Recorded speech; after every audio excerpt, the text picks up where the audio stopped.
दुनिया के एक हिस्से में एक ऐसी भी जेल है जहां सजा काटते अपराधी अपने परिवारों के साथ रहते हैं। इस जेल में ना तो कैदियों की कोई यूनिफॉर्म है, ना कोई कैद खाना या बैरक और ना ही कोई पुलिस या सुरक्षा कर्मी।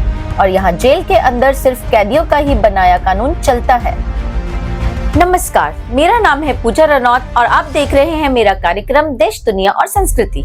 शहर के बीचों बीच बनी ये जेल है San Pedro jail. South America के देश बोलिविया की ये जेल 2003 में पूरी दुनिया में फेमस हो गई, जब एक ऑस्ट्रेलियन नागरिक रस्टी यंग ने अपनी फेमस किताब मार्चिंग पाउडर में इस जेल के बारे में लिखा कि कैसे वो इस जेल में अधिकारियों को रिश्वत देकर 4 महीने तक रहे और कैसे ये जेल एक जेल ना होकर एक स्मॉल कम्युनिटी है जहां बाहरी दुनिया का कानून नहीं बल्कि यही का कानून ही चलता है। इस जेल की कुछ बातें आपको अचरज में डाल देंगी, जैसे कि यहाँ पे आने के बाद कैदी को अपने रहने के लिए अपना घर खरीदना पड़ता है या पुराने कैदियों से घर किराए पर लेना पड़ता है, क्योंकि यहाँ पर रात को बिना छत के सोना काफी खतरनाक हो सकता है।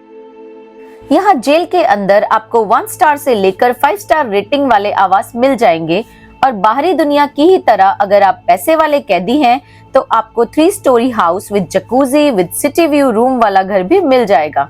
यहाँ एक रूम 8,500 से 25 लाख तक का भी मिलता है, डिपेंडिंग कि आप कौन सी लोकेलिटी चूज करते हैं। ला पोस्टा इस जेल का सबसे पॉश इलाका है जहाँ सिर्फ ऊंचे दर्जे के या अमीर कैदी ही रहते हैं। यहाँ कैदियों को अपने परिवार के साथ रहने की पूरी आजादी है और उनके परिवार वाले स्वतंत्र रूप से जेल के अंदर या बाहर जा सकते हैं। 600 लोगों के हिसाब से बनी इस जेल में अब तकरीबन 2000 कैदी अपने परिवारों के साथ रहते हैं। एक सर्वे के हिसाब से यहाँ 2100 बच्चे हैं जो कि इन सजा याफ्ता मुजरिमों के साथ ही रहते हैं। पर इस जेल के अंदर भी एक कानून व्यवस्था है और उसको यहाँ के कैदी बड़ी ही सख्ती के साथ अमल में लाते हैं। यहाँ 20 पुलिस वाले हैं और वो भी सभी जेल के बाहरी घेरे में ही रहते हैं। ना ही वो जेल के अंदर प्रवेश करते हैं और ना ही उनका जेल और कैदियों के कानून पर कोई बस है। बोलिविया एक गरीब देश है और वहाँ की सरकार जेल और कैदियों का आर्थिक बोझ नहीं उठाना चाहती, इसलिए इस तरह की व्यवस्था बन गई। इस जेल में इलेक्शंस भी होते हैं और जेल में कानून मंत्री से लेकर खेल मंत्री, वित्त मंत्री, स्वास्थ्य मंत्री भी होते हैं। जेल के अंदर बच्चे और औरतें भी रहते हैं इन मुजरिमों के बीच, पर यहाँ उनको पूरा सम्मान दिया जाता है। अगर यहाँ कोई लड़ाई भी हो जाती है और अगर उस वक्त वहाँ कोई बच्चा हो तो कैदी नीनो यानी बच्चा कहकर लड़ाई बंद कर देते हैं जब तक कि बच्चा वहाँ से चला ना जाए। इस जेल में औरतों और बच्चों का शोषण, उत्पीड़न या बलात्कार करने के चार्ज में आए अपराधी को बड़ी ही हीन भावना से देखा जाता है और ज्यादातर ऐसे कैदियों को जेल के अंदर ही पीटकर, करंट लगाकर या चाकुओं से गोदकर ही मार दिया जाता है। जो ये पानी का पूल आप देख रहे हैं ये भी बदनाम है सेक्स ऑफेंडर्स को डुबा कर मार देने के लिए। इस जेल में 85% ड्रग्स के कारोबार में पकड़े गए कैदी हैं।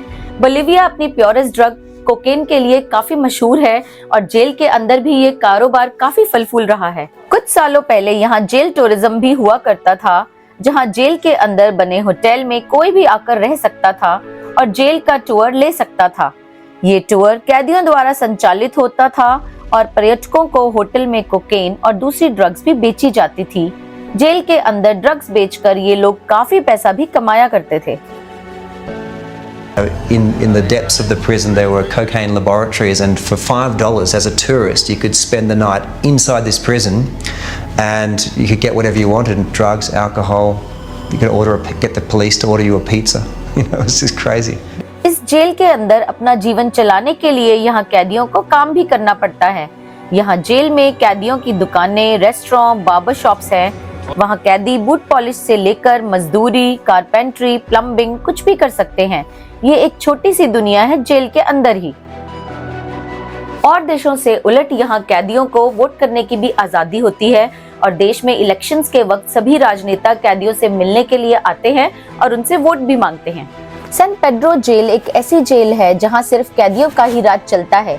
एक ऐसी दुनिया है जो हमारी दुनिया में होकर भी एक अलग दुनिया है, जहाँ कैदियों ने अपना अलग समुदाय, कानून व्यवस्था, राजनीतिक अर्थव्यवस्था बना ली है। अगर आपको ये वीडियो पसंद आया तो कमेंट करके जरूर बताएं। फिर मिलेंगे किसी नई कहानी के साथ, तब तक के लिए जय हिंद।